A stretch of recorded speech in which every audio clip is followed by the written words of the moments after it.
The trachea, colloquially called the windpipe, is a cartilaginous tube that connects the pharynx and larynx to the lungs, allowing the passage of air, and so is present in almost all air-breathing animals with lungs. The trachea extends from the larynx and branches into the two primary bronchi. At the top of the trachea, the cricoid cartilage attaches it to the larynx. This is the only complete tracheal ring, the others being incomplete rings of reinforcing cartilage. The trachealis muscle joins the ends of the rings, and these are joined vertically by bands of fibrous connective tissue, the annular ligaments of trachea.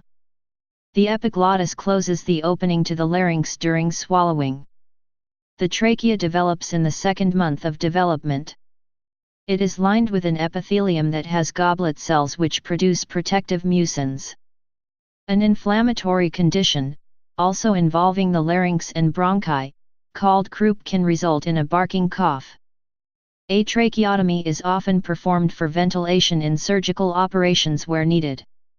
Intubation is also carried out for the same reason by the inserting of a tube into the trachea. From 2008, operations have transplanted a windpipe grown by stem cells, and synthetic windpipes. Their success is however doubtful. Structure. The trachea of an adult has an inner diameter of about 1.5 to 2 cm, 0.6 to 0.8 in, and a length of about 10 to 11 cm, 4 inches. It begins at the bottom of the larynx, and ends at the carina, the point where the trachea branches into left and right main bronchi. The trachea begins level with the 6th cervical vertebra, and the carina is found at the level of the 5th thoracic vertebra, T5, opposite the sternal angle, and can be positioned up to 2 vertebrae lower or higher, depending on breathing. The trachea is surrounded by rings of hyaline cartilage. These rings are incomplete and C-shaped. The cricoid cartilage is attached to the first tracheal ring at top of the trachea and acts as the bottom of the larynx. There are 15 to 20 rings in total, separated by narrow intervals. These reinforce the front and sides of the trachea to protect and maintain the airway. In front of the rings lies connective tissue and skin. Several other structures pass or sit over it. The jugular arch, which joins the two anterior jugular veins, sits in front of the upper part of the trachea. The sternohyoid and sternothyroid muscles stretch along its length, and the thyroid gland sits below this, with the isthmus of the gland overlying the second to fourth rings. The first tracheal ring is broader than the rest, and often divided at one end. It is connected by the cricotracheal ligament with the lower border of the cricoid cartilage, and is sometimes blended with the next cartilage down. The last cartilage is thick and broad in the middle, due to its lower border being prolonged into a triangular hook-shaped, uncinate process, which curves downward and backward between the two bronchi. It ends on each side in an imperfect ring, which encloses the commencement of the bronchus. The cartilage above the last is somewhat broader than the others at its center. Two or more of the cartilages often unite, partially or completely, and they are sometimes bifurcated at their extremities. The rings are generally highly elastic, but they may calcify with age. The trachealis muscle connects the ends of the incomplete rings and contracts during coughing, reducing the size of the lumen of the trachea to increase the rate of airflow. The esophagus lies posteriorly to the trachea, adjoining along the tracheoesophageal stripe. Circular horizontal bands of fibrous tissue called the annular ligaments of trachea join the tracheal rings together. The cartilaginous rings are incomplete to allow the trachea to collapse slightly so that food can pass down the esophagus. A flap-like epiglottis closes the opening to the larynx during swallowing to prevent swallowed matter from entering the trachea. Development. In the 4th week of development of the human embryo, as the respiratory bud grows, the trachea separates from the foregut through the formation of tracheoesophageal ridges which fuse to form the tracheoesophageal septum, and this separates the future trachea from the esophagus and divides the foregut tube into the laryngotracheal tube. Before the end of the 5th week, the trachea begins to develop from the laryngotracheal tube, which develops from the laryngotracheal groove. The first part of the cephalic region of the tube forms the larynx, and the next part forms the trachea. The trachea is no more than 4 mm diameter during the first year of life, expanding to its adult diameter by late childhood. The trachea is more mobile and of more variable length, deeper, and smaller in children. Histology. The trachea is lined with a layer of pseudostratified ciliated columnar epithelium.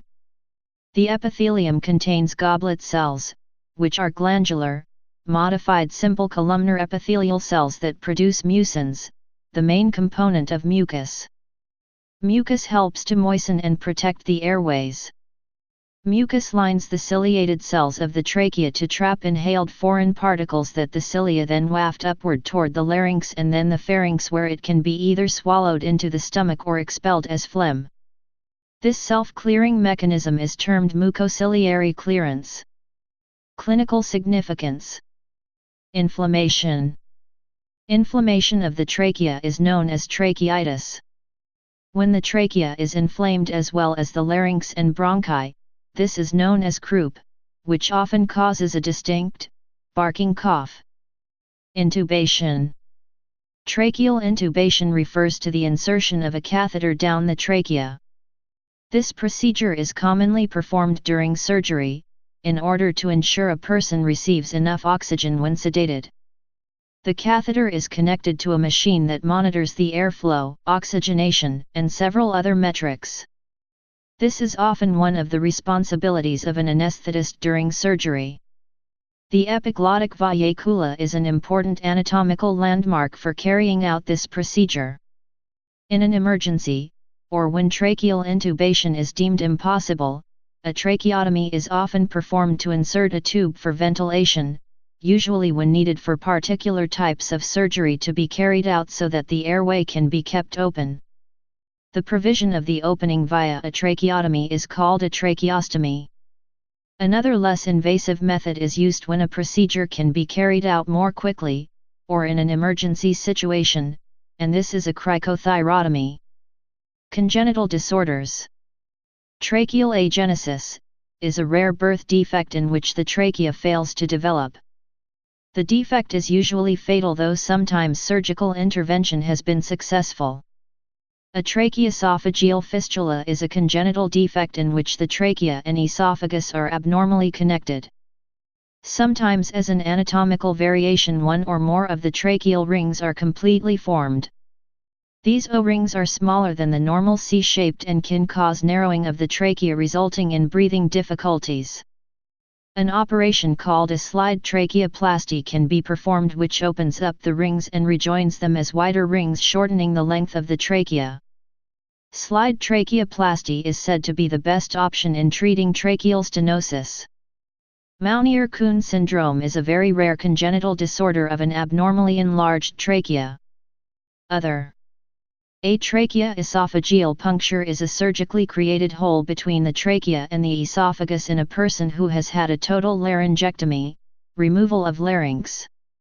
The purpose of the puncture is to restore a person's ability to speak after the vocal cords have been removed. Tracheomalacia, weakening of the tracheal cartilage.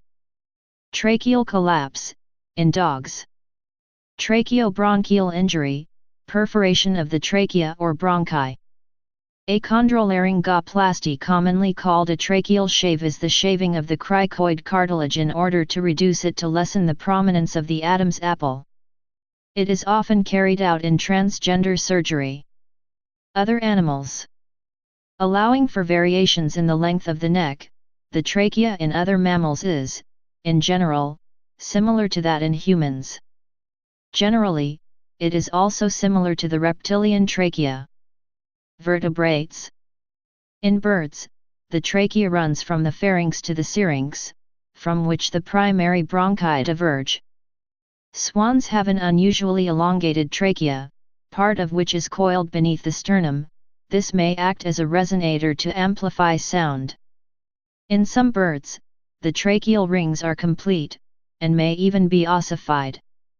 In amphibians, the trachea is normally extremely short, and leads directly into the lungs, without clear primary bronchi. A longer trachea is, however, found in some long-necked salamanders, and in caecilians. While there are irregular cartilaginous nodules on the amphibian trachea, these do not form the rings found in amniotes. The only vertebrates to have lungs, but no trachea, are the lungfish and the polypterus, in which the lungs arise directly from the pharynx. Invertebrates. In invertebrates, the open respiratory system is made up of spiracles, tracheae, and tracheoles that terrestrial arthropods have to transport metabolic gases to and from tissues.